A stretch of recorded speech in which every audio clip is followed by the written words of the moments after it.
kan di bawahnya itu kan tidak peran untuk pemenangan kan tidak hanya dari partai politik. Ya. Betul. Ada juga relawan. Betul. Yang terakhir tuh katanya kalau logistiknya gede ya pasti menang gitu. Ya. Bener nggak sih Pak? Jadi gitu. Ada partai, relawan, dan logistik gitu Pak. Itu 3 hal itu memang mempengaruhi. Ya kalau logistik dalam hal, misalnya dalam hal tadi penggunaan media saja kan itu juga benar dong Mas. Ya. Dengan anggaran logistik yang bisa dituangkan ke publikasi atau promosi melalui media itu kan juga pasti terasa itu Mas. Nah tetapi kita sih juga yakin kenapa kita tidak takut, kita punya kelebihan. Mas Ganjar, Pak Mahfud punya kelebihan. Mereka adalah mereka yang punya pengalaman dan punya track record. Orang boleh punya pengalaman, tapi kan belum tentu track recordnya bagus, Mas. Mereka berdua ini punya pengalaman dan punya track record yang bagus lah, bersih. Kalau mereka menyatakan dirinya sebagai orang yang akan membuat ekonomi Indonesia jauh lebih efisien, lebih bersih, itu karena reputasi mereka yang berbicara sendiri, track record mereka yang juga berbicara sendiri. Jadi ya betul logistik itu berpengaruh dan kalau dalam hal itu kita harus mengakui bahwa kita nggak mungkin lah menyamai pasangan-pasangan lain. Nggak mungkin menyamai siapa nih Pak? Karena pasangan cuma ada 2 nih Pak. Ada Pak Prabowo sama Pak Anies ini. Saya nggak ingin nyebut lah. tapi ada pasangan kan yang secara logistik waduh jauh lebih. Yang secara logistik besar dan koalisinya besar atau gimana Pak? Karena kan ya, memang kira-kira bisa dibaca. Oke. Karena kan tadi kan Pak Ganjar sendiri punya tugas berapa tadi 100 lebih tempat. 120. Itu titik lokasi harus kampanye. Bertemu banyak orang segala macam dalam hal untuk pengenalan nih kan. Itu kan juga butuh biaya yang banyak Pak. Betul. Udah cukup Pak logistiknya sekarang? Iya, saya kebetulan nggak ngurusi itu Mas. Saya nggak ngurusi itu. Bagian saya adalah saya sebagai wakil ketua koordinator ini mengawasi khususnya tentang data, analisa dan strategi saja. Tapi kok saya yakin yang penting moto kita kan dalam memanage keuangan ini juga harus efektif dan efisien tadi. Jadi nggak berlebihan, tapi yang diperlukan ya harus. Ya kan ada Pak Ketuanya kan, Pak Arsyad, seorang pengusaha biasa detail lah ngurusin logistik atau keuangan itu.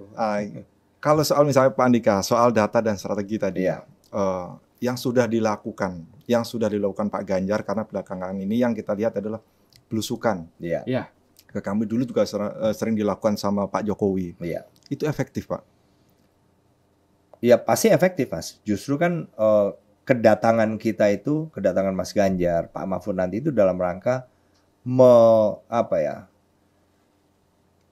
menangani yang dianggap menjadi bagian dari kelemahan.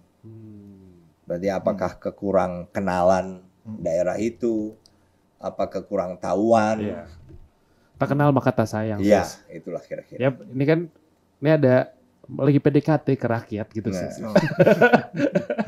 Sama lewat iklan untuk memoles citra itu juga bagian nih. Betul. Oh iya, itu pasti Mas. Bagian pengenalan ya. Bagian dari meningkatkan popularitas tadi pengenalan. Pak, terakhir, saya mau pertanyaan terakhir soal Jokowi Effect. Tingkat kepuasan Pak Jokowi itu sekitar di atas 70%. Tapi masalahnya Pak Jokowi itu kan anaknya maju Pak. Sebagai cawapres. Sepertinya all in ke Prabowo deh. Ini kan tingkat kepuasan Pak Jokowi, walaupun kalau dalam survei tingkat yang sangat puas itu sekitar 13%, yang puas 60%. Artinya saya nggak tahu puas itu masih gamang atau enggak, tapi data membuktikan 70% lebih orang puas sama Pak Jokowi. Nggak takut Pak nanti pemilihnya banyak ke capres lain? Anaknya. Ya itu tadi Mas, kan saya pernah nyatakan bahwa kami nggak takut.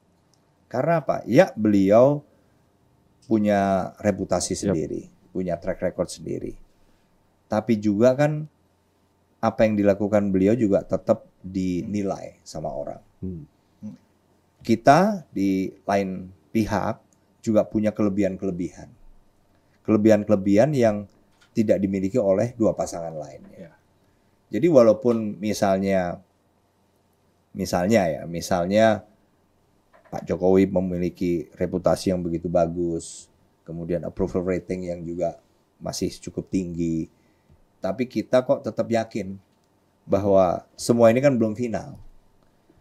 Ya, kami mungkin tidak punya reputasi seperti itu atau approval rating seperti, karena memang kesempatannya kan belum pernah didapat ini. Mas Ganjar baru di konteks Provinsi Jawa Tengah, Pak Mahfud beberapa kali lah, tapi yang terakhir kembali di eksekutif dengan bidang tugas tanggung jawab yang spesifik juga, nggak juga menyeluruh. Tapi yang jelas track record ini yang menurut saya lebih berpengaruh, Mas. Maksudnya track record ini, ya mereka sudah pengalaman, tapi mereka dinilai sebagus apa. Mereka punya kelebihan di situ. Sehingga walaupun Pak Jokowi tadi juga memiliki beberapa kelebihan, reputasi, tapi kita yakin bahwa akhirnya nanti, pada saat pemilihan nanti, kita yakin kelebihan Mas Ganjar, Pak Mahfud ini masih sulit untuk disaingi lah. Karena